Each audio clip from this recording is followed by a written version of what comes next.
कवि प्रदेव की रचना स्वमुख से। डमरू वाले बाबा बोले, डमरू वाले बाबा तेरे दर्शन को मैं आया। जैसे शीश झुकाया मेरी निर्मल हो गई काया। बोले डमरू वाले बाबा तेरे दर्शन को मैं आया। खाली हाथ में आया फिर भी तूने ना ठुकराया।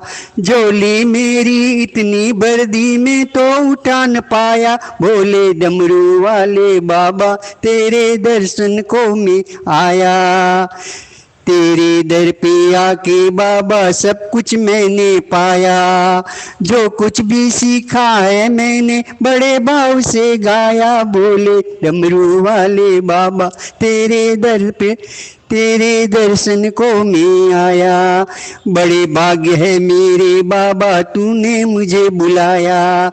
प्रदेव और भक्तों को तूने अद्भुत रूप दिखाया। बोले डमरू वाले बाबा तेरे दर्शन को मैं आया।